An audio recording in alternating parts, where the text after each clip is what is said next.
So first things first, if you see this message, you definitely want to hit cancel. If you format, it will erase everything that's on the hard drive. So you want to hit cancel and grab your Wii remote. First, just for starters, we're going to be using just the Wii remote. And we click the Wii and start the Wii.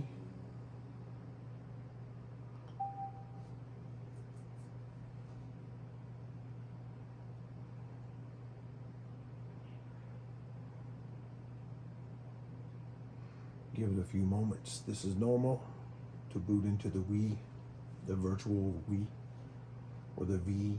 And I'm just going to click OK.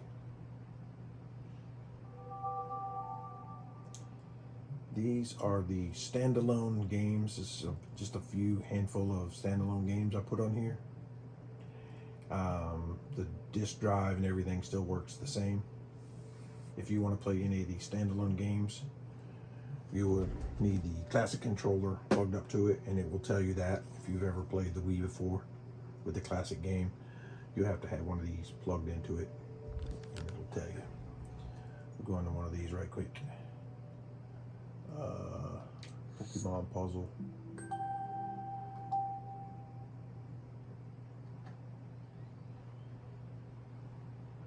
So you'll see it says you need the classic controller.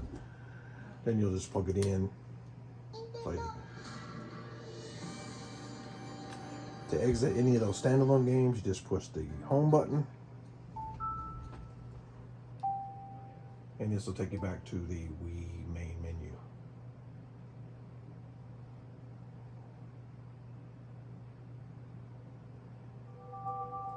The homebrew channel is where the rest of the games reside. So we'll click on the homebrew channel.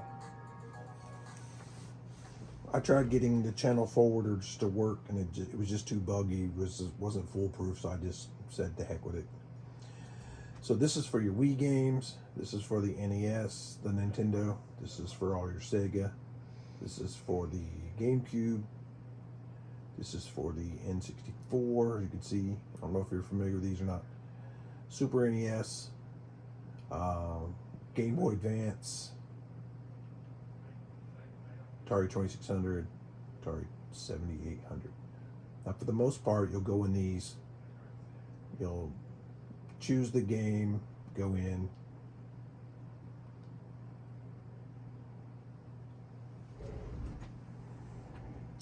this game, for example, Super Mario Brothers 3, I've already got this. All the rest of the games are in here alphabetically. To access all the games, you just go up one level. You see they're in here alphabetically. You just go to your folder, click on, then scroll your game.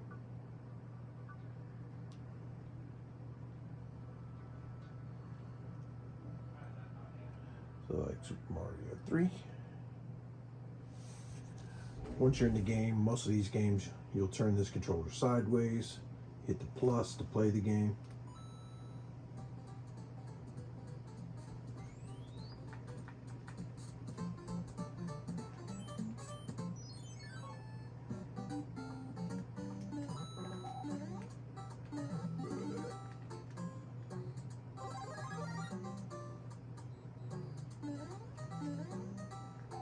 Cool thing about this is anytime you want to pause the game, is hit the home button. Here it's going to say save RAM and state. You can save if you want, but I primarily do the, see it says there's no data to save. So I primarily do the save state manually. Say no, and then just choose save state. And you can see I already have one in here from earlier. You can save this state, and now you have 2 game saves. You can delete these if you want to and make your own game save. Then when you want to exit the game, press the home button on the controller again. They don't save. Go to the main menu. Press OK. And then you can go into another game if you like, or you can exit. This will take you back to the homebrew menu. From here, here's where you'll pick your Wii games.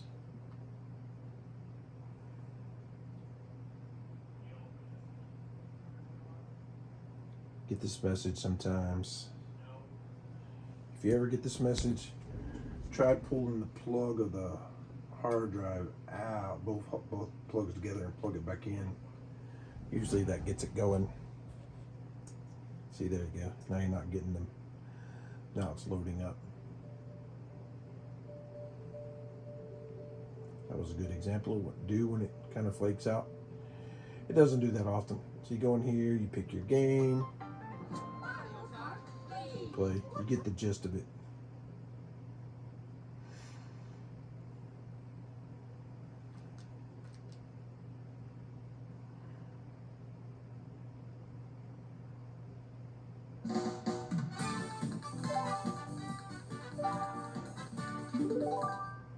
And so on and so on. And when you want to exit, press the home button, go back to the Wii. This takes you back to the Wii menu. This won't take you back to the homebrew menu. When you get back to the Wii menu, then just hit the homebrew button again.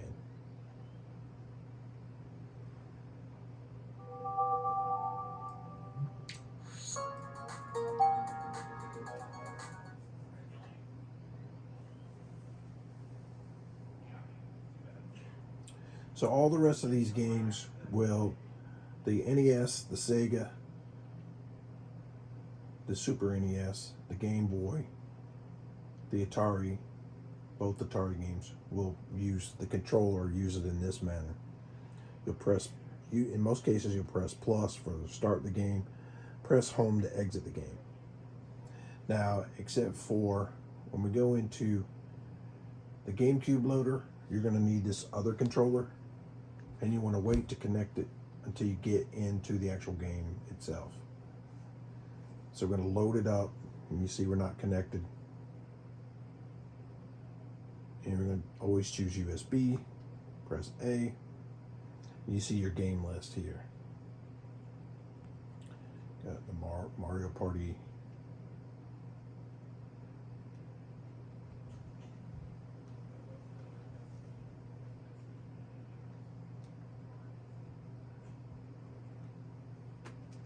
So we're going to go to, you got Luigi's Mansion, Mario Kart Double Dash. Press A to go in, and as it loads, we're going to connect this controller. So now we're using the classic controller. We're going to press A for yes, progressive scan, and then you'll use this to play the game. The start button on here. Pick your game.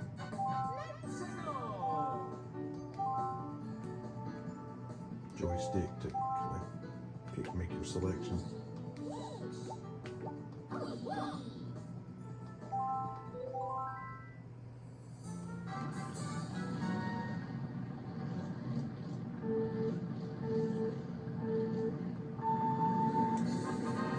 So then to exit the game, you want to push the home button.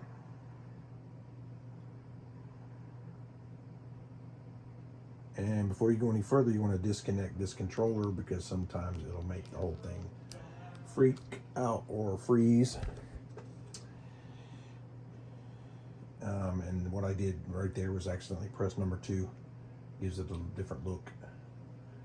The menu a different look. So now we're going to go to the N64. Press A. Load.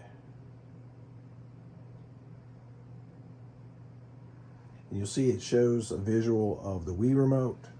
So then we're going to take this controller and hook it up again once we're in this menu. And you'll see it reflects that. We're going to hit load ROM. Always load it from FAT. That's the FAT32 hard drive format. Give it a few seconds. Scroll through here. You can go through one at a time, or you can go next. Press A, next, next. When you see the one you want, go or scroll over. Next, next, next.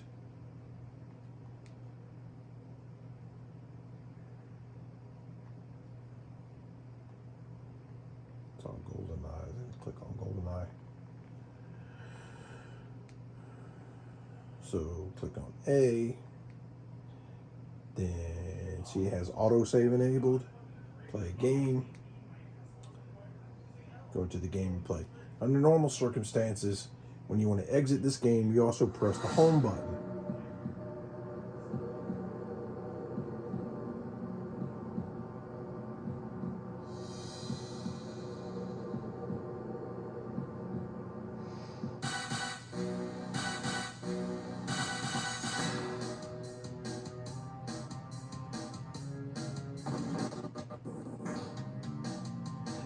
So to exit the game, you press the home button.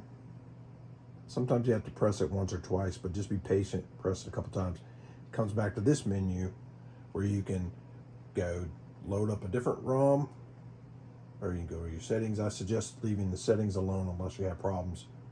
Then you can always text me. Or resume the game, quit the game.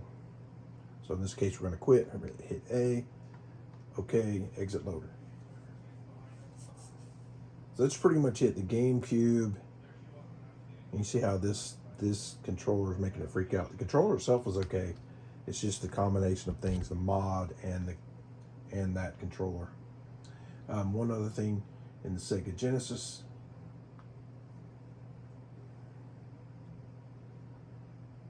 You go in here, you'll just press A using only this controller. You load up your game. Eventually, your games will be in the most recent. You can just go right to the recent.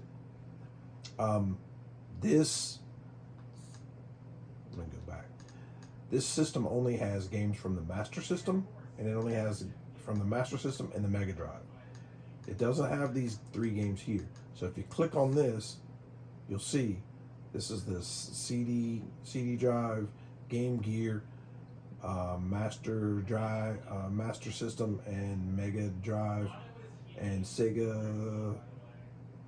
I forget the names of these things. But all I have to do is go to previous. I'm trying to get out of this. So you go in here. Don't click on these other 3. You want the Master System and the Mega Drive for most games. Master System, go to MS. MS for Master System. Go in here. It's like every game you can imagine. It's in here. Once you find your game, click on it.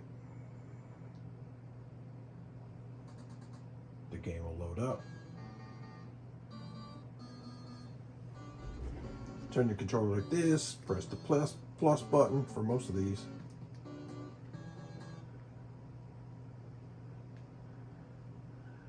Never played that game before. I'm just freaking out. You can press the home button at any time. Go into recents. Go to the recent game. Here's one. Frogger.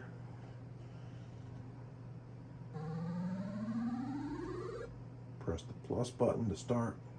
Plus again.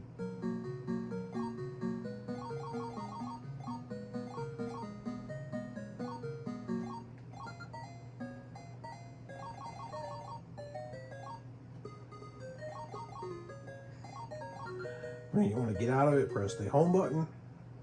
You see you got your options here.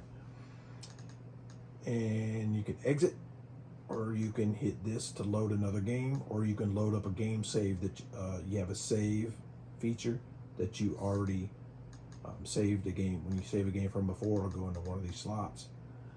Press B to go back. When you go to exit, you should, if you choose this, it'll take you back to the homebrew menu. This will take you back to the Wii menu. I suggest you go to this, the homebrew menu.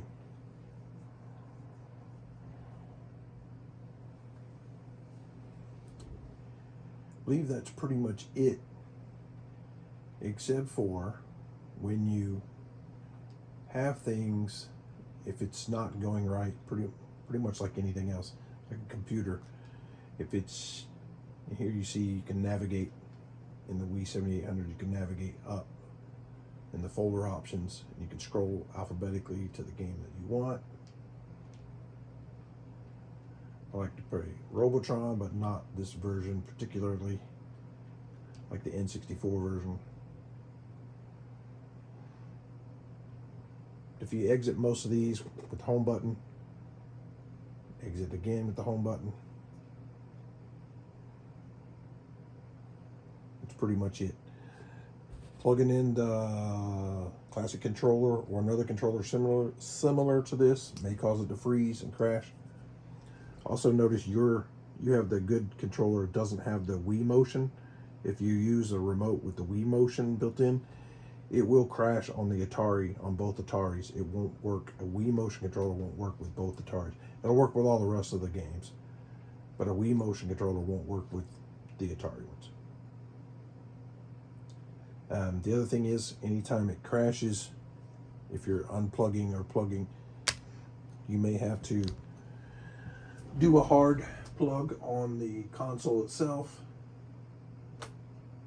Unplug the console for a minute, plug it back in, turn it on to the gamepad. You're going to want to set this somewhere where you can easily access the power cord on the console. So when the gamepad comes back up, hit the Wii menu, hit the Wii on the menu a couple of times, get that going again. I'll show you one other thing to look out for.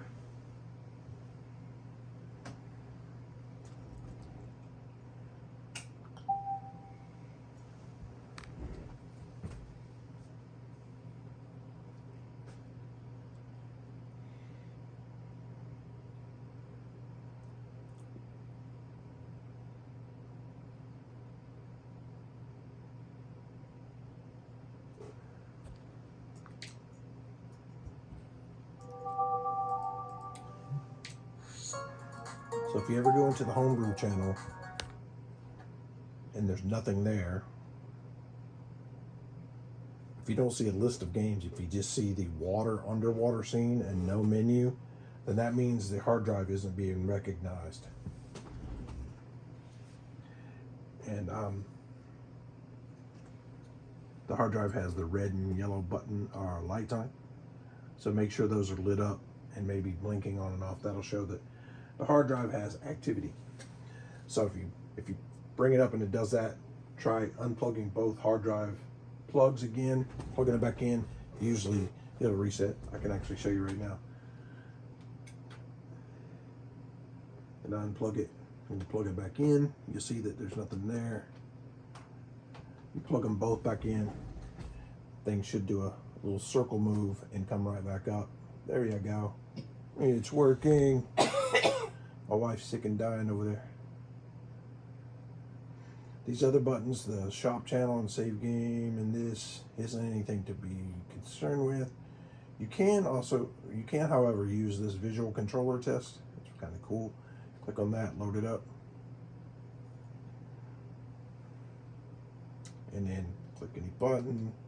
This will show you how well your remote works. All the buttons light up.